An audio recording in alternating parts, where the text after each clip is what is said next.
everyone, and welcome to the 2026 Speakers Inc. Summer Virtual Showcase Series.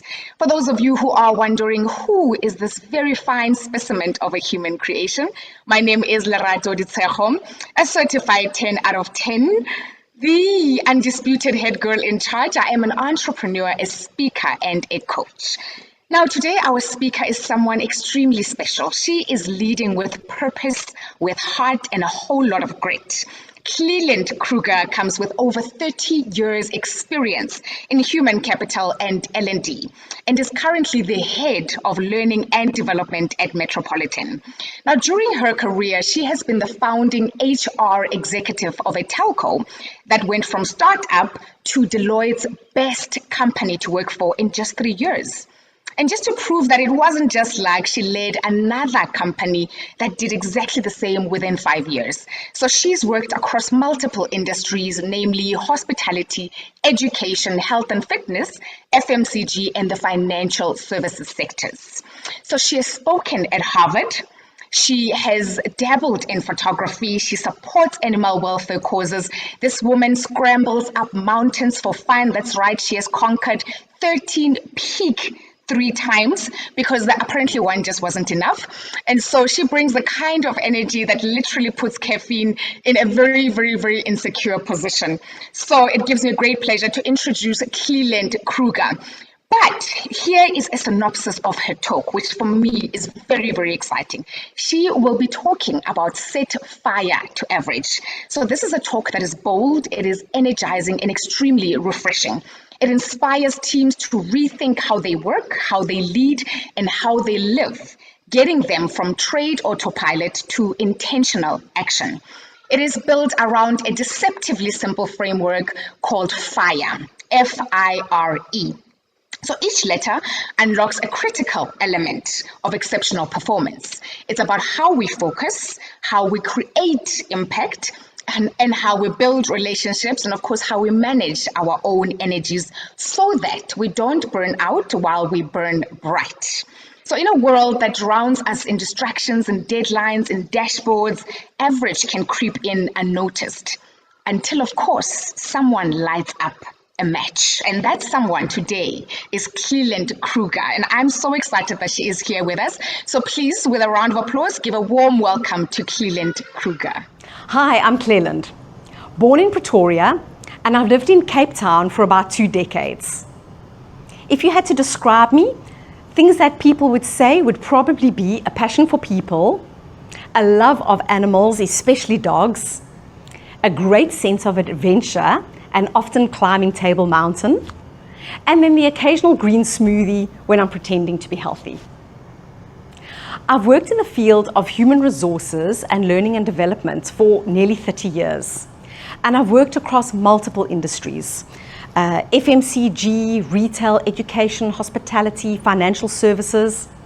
And I once ran a global HR portfolio where you could literally have a breakfast meeting in Washington and deal with a midnight crisis in Dubai all in the same outfits.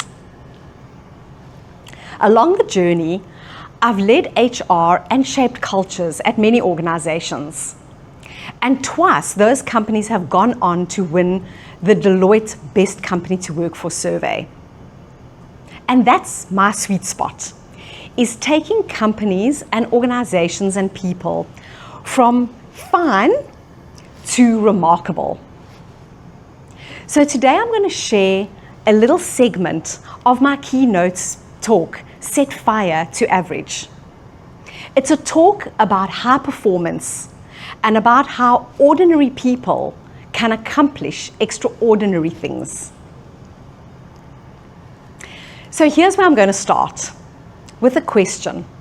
What makes an achiever an achiever? What's that secret sauce behind high performance? So after reading enough books to literally crash a Kindle, you start to pick up patterns and trends. And I've picked up certain characteristics that high performance all seem to carry with them. They have laser focus on what their purpose is, those audacious goals that they set for themselves. They have a remarkable resilience. I mean, after all, the best gifts in life often come wrapped in sandpaper, right? They're not just disciplined, they have fanatical discipline. They remain lifelong learners. Their networks underpin all that they do. Somehow they manage to squeeze more out of the same amount of time that other mere mortals have. And then there's that occasional little bit of luck. So what I've done over the years is I've taken what I've read, my experiences, and I've distilled it into my own model, which I call the FIRE model.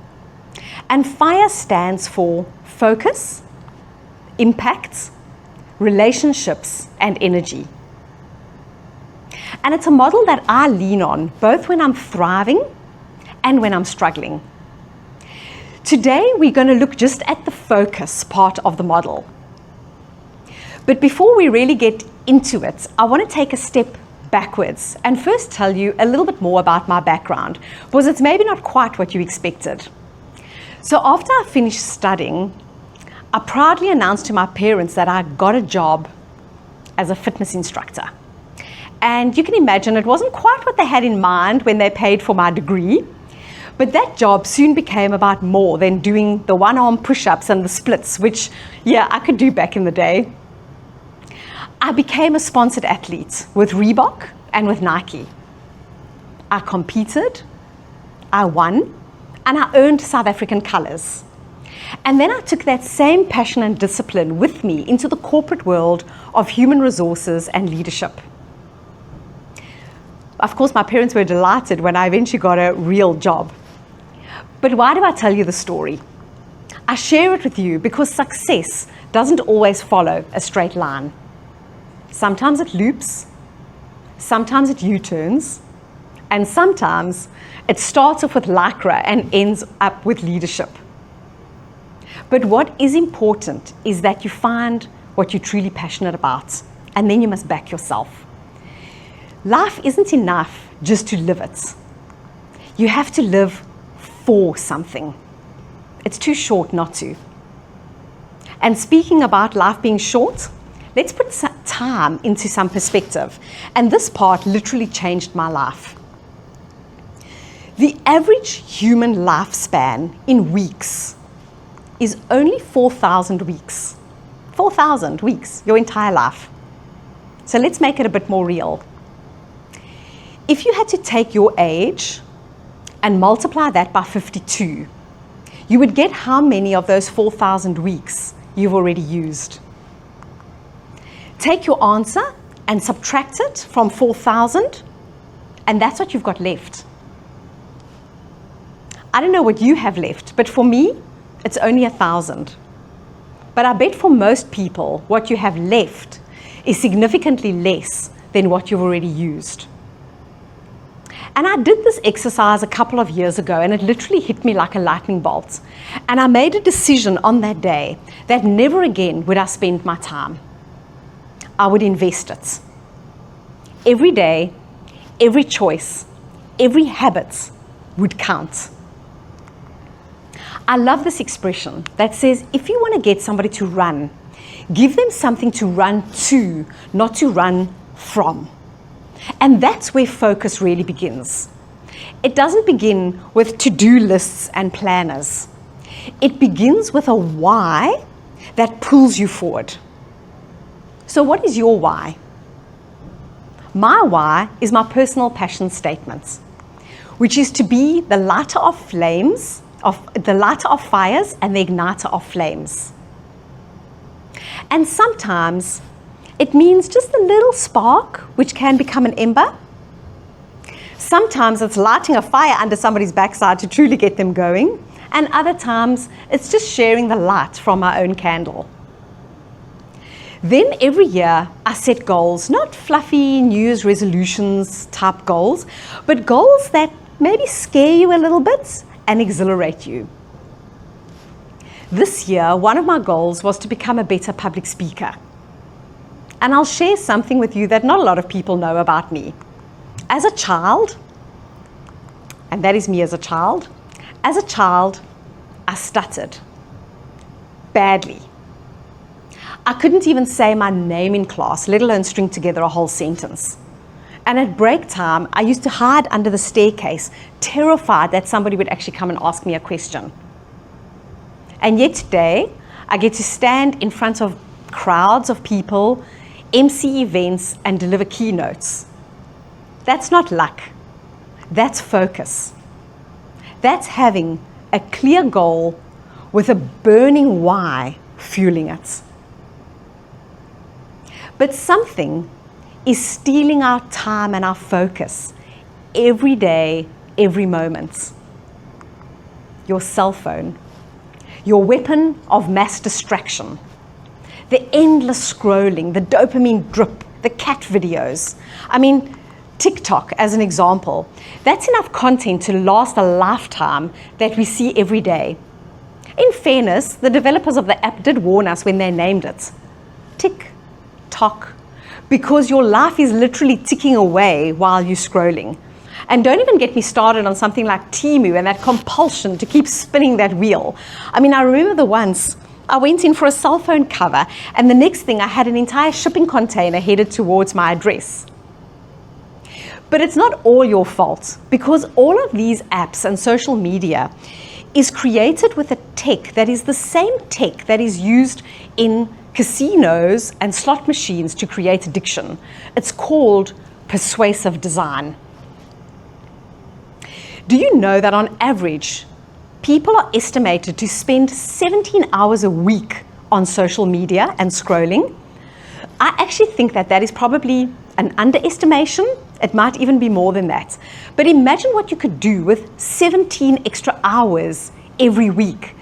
And then I still hear people on a daily basis telling me that they don't have the time. So I'm going to be blunt. Not having the time is the same as the adult's excuse of the dog ate my homework. Okay, so we've spoken a little bit around purpose. We've chatted about goals and your time. And the fourth component of focus is around silence, because it's in the clarity that ahas truly matter.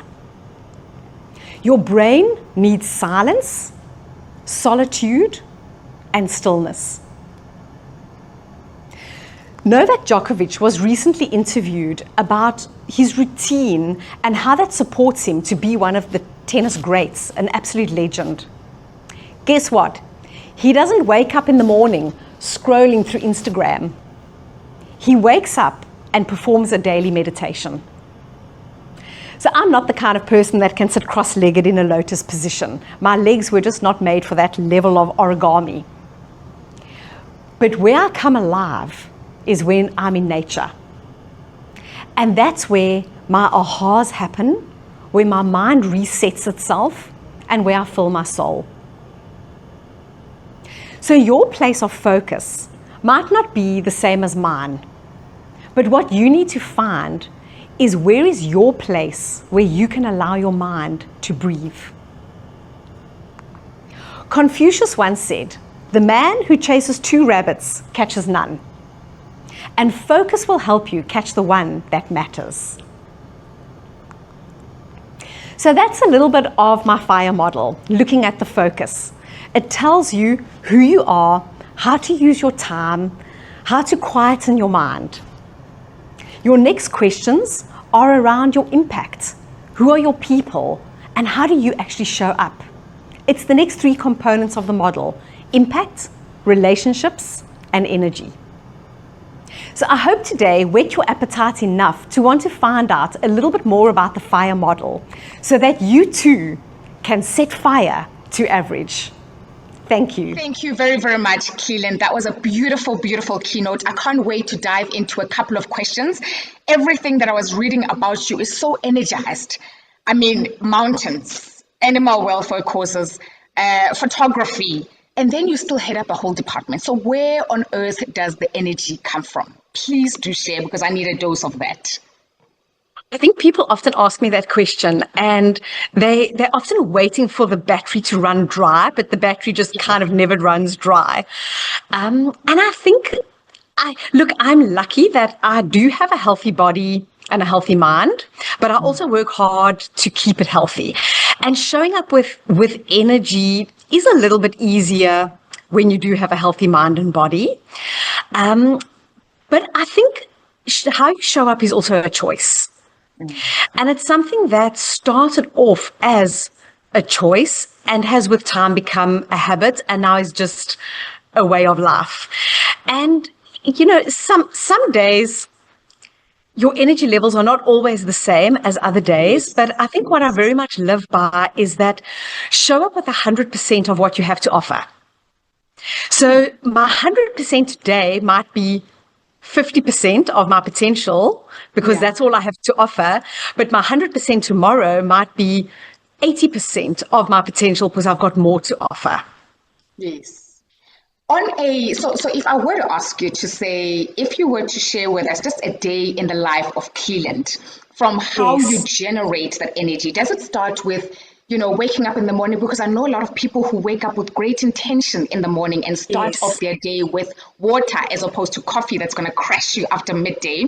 So I want to understand your ritual, your physical ritual to arrive at the 80% that you were just sharing now. Absolutely. So a couple of years ago, I read Robin Sharma's book, The 5 a.m. Club, and I'm a proud 5 a.m. Club member. So every morning I wake up at 5, no excuses. And that first hour of my day, it varies. It's either exercise. In some days, it is silence, because that is also something important to fill your soul. But it's a beautiful time of the day. It almost feels like you've woken up before the hustle and the bustle of the world. And it just gives you that time to spend on yourself and almost just to reset yourself and to set your intentions for the day. So that for me is a non-negotiable. Believe it or not, all this energy comes from somebody that doesn't even drink coffee. So it's normally... I'm not surprised. It's us coffee drinkers who crash and don't make it. It's true because it's an up and a down. So I'm a tea drinker. I love my smoothies. So I'll normally have a nice wholesome smoothie for breakfast. And then my work day starts. Some days we're in the office, which energizes me a lot, being around my team and around people. Some days is a work from home, and I'm quite disciplined that I really do get the job done, even when I am at home. I'm sure my boss, if she's listening, will be very happy to hear that. And then, it's a good solid day. And then I normally finish the day, my love of animals. I've got a Dalmatian who needs a lot of exercise. So the day normally ends with a lovely walk after dinner. And then my sort of vice is settling down in front of the TV in the evening, where I just don't really need to think about anything and I can just go into a different world. And then because I wake up pretty early, I really believe in, early to bed, early to rise makes a man healthy, wealthy and wise, that good old expression.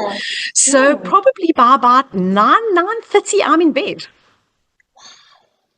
Wow. No, I really, really, really needed to hear that, because a lot of us don't discuss these rituals enough. There are these people who are so far away from us, different continents, different, cultures. And so just hearing it from someone who lives in the same, call it country and is within proximity, and just to say just those basics, then it's more relatable when it's someone just on the other side.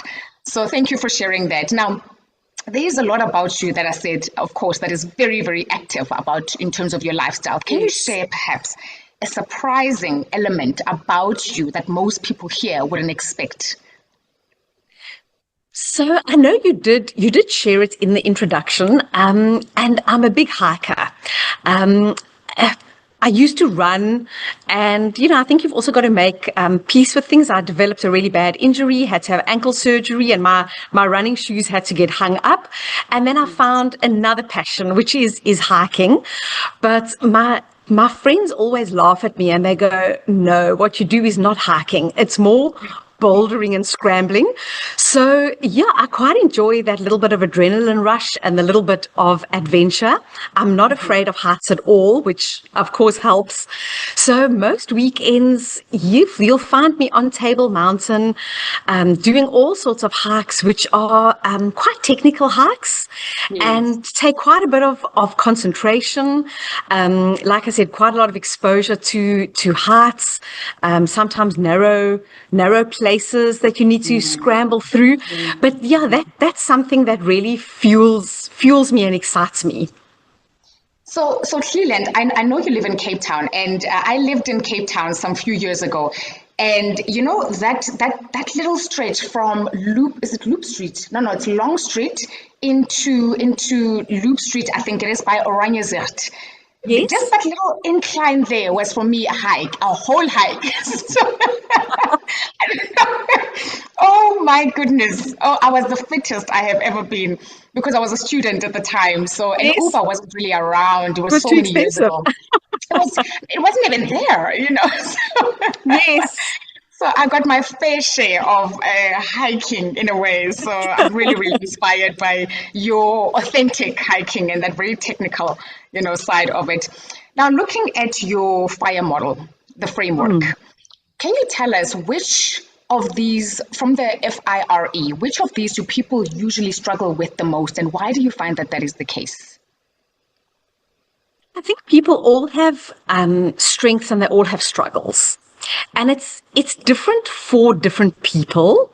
But I think if I had to sort of look at a general trend, I think people sometimes get stuck on the impact a little bit because people think of impact as it has to be something big, something Nobel Prize winning that I need to do to make an impact. And we often forget that impact happens very often behind the scenes. It's often the little invisible actions that create impact. The little acts of kindness often go a really far way. And I think impact is also created through, in the talk, I speak about compounding and how continual and consistent, deliberate actions that seemingly are very small develop into greater impact if you strive to continue to deliver on those. I completely understand what you were saying. I actually did an event recently where, and it's about sharing your light. It was about sharing your light. So it was a recognition evening where they were recognizing employees who share their light in different forms. So whether it's financial, energy, time, and they spoke about that compounding effect as it relates to just, even if it's just your time that you invest on a Sunday morning. And as you say, it's not huge, it's not momentous, it's not a 50,000 Rand check, but it is your form of give back. And that compounds like interest does. And once it has compounded, the impact and the transformation can be quite visible and evident. Yes. It's very much so that, that typical snowball effect of you start with something small and as you roll it, it becomes bigger and bigger and bigger. It's very much around that. And that's what I believe impact is. It's not that once-off big thing that you do. It's those small, consistent behaviors. Funny enough, I actually thought you were going to say relationships, because it is such an interesting aspect. And for someone like myself, who is an entrepreneur, we go to a lot of functions. We attend a lot of functions, and you come back home with so many different business cards. And moving from, it was so lovely meeting you, to, let's actually schedule some time for coffee and see how we can collaborate and connect beyond the day when we met. That I find to be a very difficult thing to convert into. Have you found that relationships is close to impact in a way? Yes, and I think a lot of it comes with your intentionality. Yes. So, very often is it an authentic connection? Is there some intention behind the relationship? Or is it the typical, often you bump into people and they go, oh, we haven't seen you for so long, we should really get together. And everybody Yes. politely goes, yes, we should really get together. But it's never going to happen. It's because there's not intentionality behind it. And I think it's how you frame those relationships. Are they something that is genuinely important to you? And in my talk, I actually talk about, having your core relationships, and I show a slide on some of my core relationships where I show pictures of myself literally as an 8-year-old little girl with a friend, and then me with that same friend celebrating our 50th birthday. And a relationship like that has gone through decades, it doesn't just happen by fluke or by chance or by luck. It's work that goes into it, but it's work of joy because you are wanting to. It's your intention to build on this relationship. And I think that is often where the difficulty with relationships lie is it something that you genuinely want to build on and connect with that person or not? It's such an important aspect, because when I used to work in the corporate arena, it was very easy to forge. You see these people every day. So forging relations with these people it was going to happen naturally and authentically because of the number of meetings. Because you are in each other's spaces 24/7, it will naturally click and form. Yes. But when you are in spaces where you meet different people all the time, I think the older we get, the more difficult it gets to establish and nurture those relationships, because oftentimes you are there for an hour or 2 or 3 at the most, and then you disappear. And so it just feels like so much work to start up something new that is going to be with great intention and genuine. So I was just thinking about that to say, how am I going to move from thank you for your business card to would you like to meet up for a coffee? And double click on what we just shared now, or what we've just heard from the keynote speaker now. Very, very, very interesting. And I think also something else with relationships is what I try very hard to do is to connect with people with no ulterior motive. Because very often people only call you when they need to lean on you for something. And I try and connect with people and meet them for a coffee with no agenda. There's not I need a favor from you, or I need your help with something. It just comes with purity. And I think people start to see those relationships as truly authentic. And that has always been something that has helped me. The day when you do need to lean on those relationships, people know you've deposited into that emotional bank accounts. And so you can actually make a withdrawal. But very often you get people that they actually, again, it kind of comes to that authenticity of the relationship. Like, am I just being used for something, or do you really want to connect with me as a human being? Sure. Thank you. Thank you for that. In your introduction, as I was reading out the synopsis of your keynote, there were a couple of things that, that came to light quite evidently, and that was intentional action, exceptional performance, focus, energy. And Clelland, the people I have been engaging with throughout the year are tired. They are overwhelmed. They are drained and exhausted. And so what they are seeking now is rest. They are seeking to recharge. They are seeking to, just come within themselves and rejuvenate their spirit.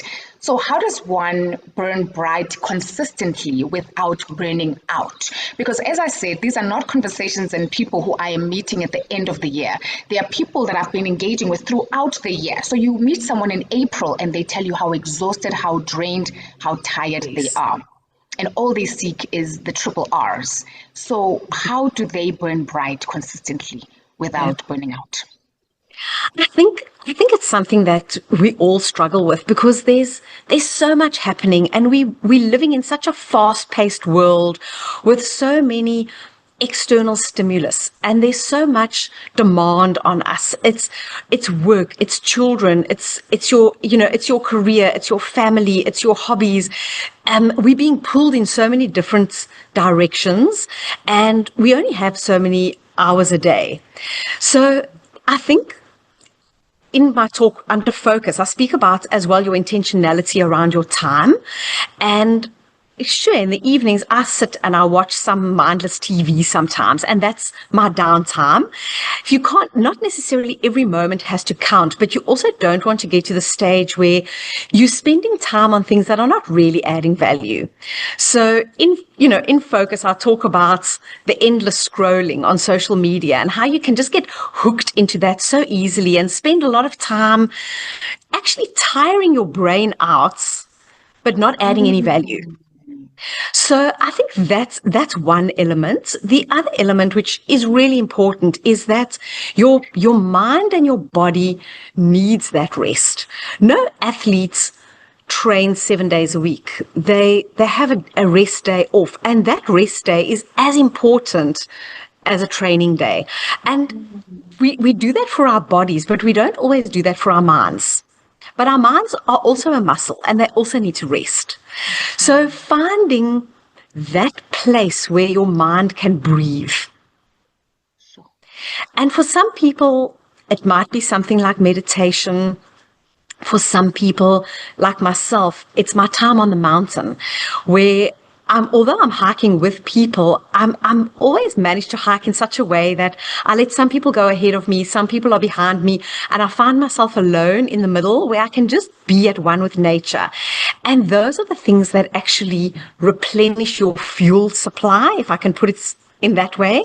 But I think it's critical. You can't just burn without replenishing. Your health is important. How you eat, what you drink, what you feed your body, what you feed your mind, all of those contribute to the health of this entire vessel.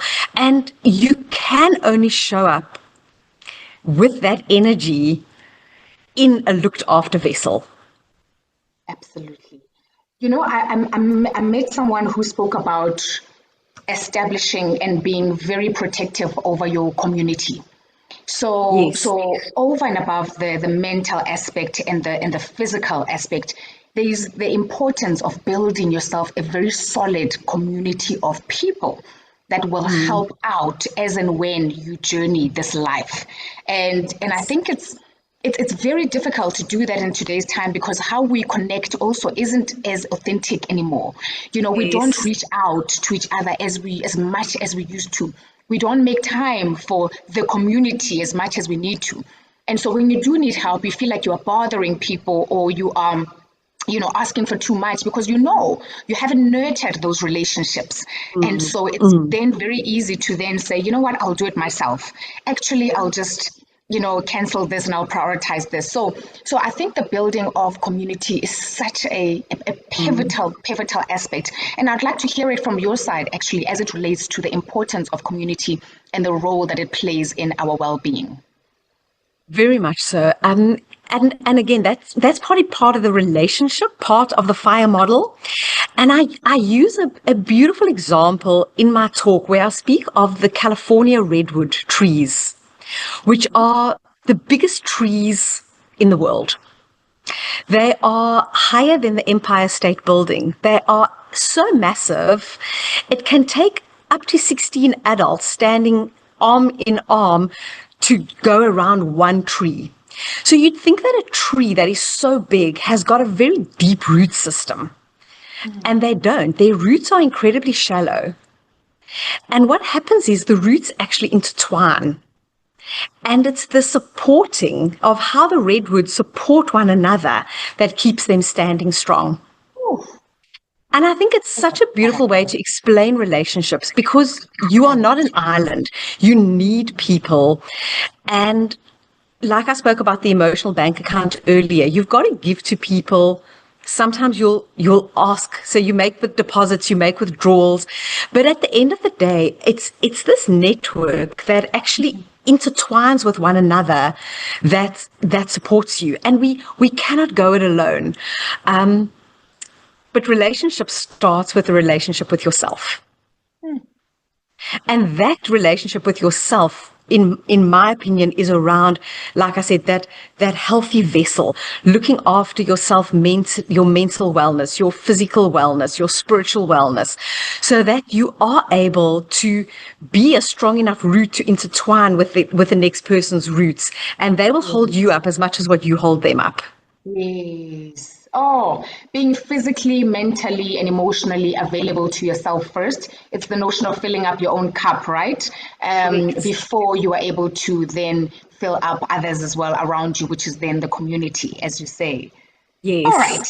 Just one more from my side. If the audience was to take away one message going forward, what would that be as it relates to the conversation that we've just had right now? What is that key thing that you would like to leave our audience with? For me, I think it's important that the potential is already inside you. And you just need to light that match to get the flame going. So very often people, they almost struggle with the starting. It's that inertia. It's the first push. You know, if you've got to roll a boulder, it's the first push is where all the effort comes. And then once you've got the momentum, it becomes easier and easier. And for me, it's around that, is you've got that potential in you. It's there. You've just got to commit to that first step, that lighting the first match, getting the fire going. And once it's going, I mean, if you even think, as South Africans, we all love a fire and a braai or a barbecue. It's always hard to get the fire started. But once the fire's going, as you add logs to it, it's so easy to keep the fire going. And for me, it's around that. It's just focus on that start, because once you've started, the fire will burn. Sure.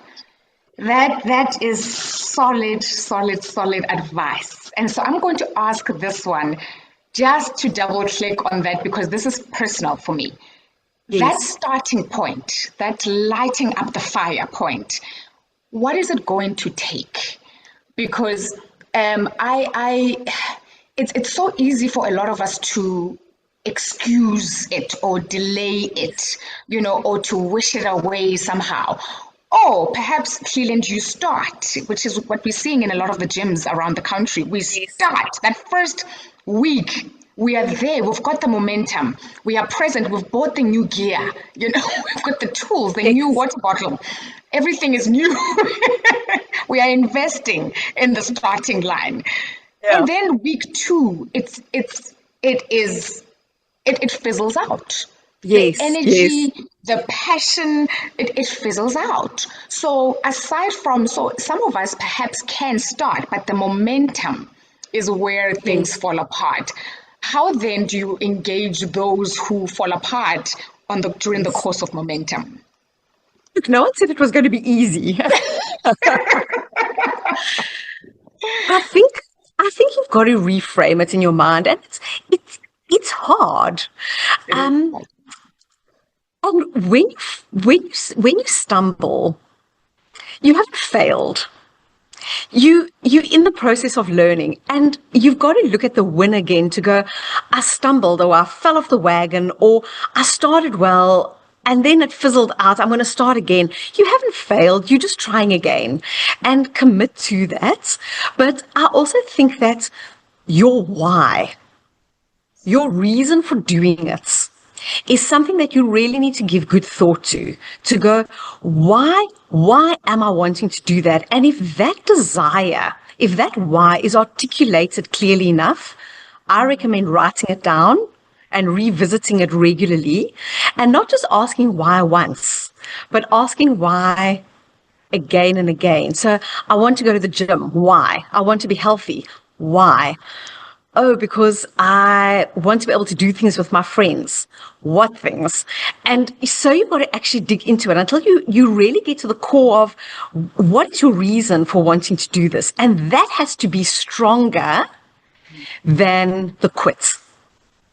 And sometimes we will still quit, and that's okay. We're human. I mean, eating healthy is a daily struggle for me. And then I get 2 days that I've eaten so well and I'm so proud of myself. And then the next day somebody offers me a biscuit and I take it. And after I've eaten it, I'm like, why did I eat that biscuit? You know what? It's a struggle for most of us as humans.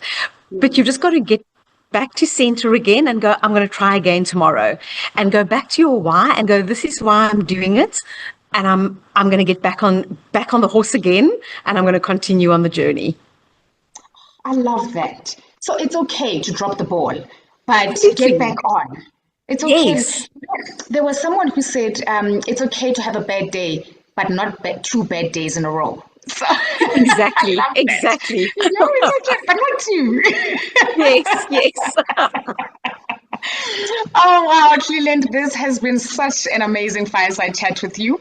I feel like we were old friends who were just catching up over a good Absolutely. cup of coffee.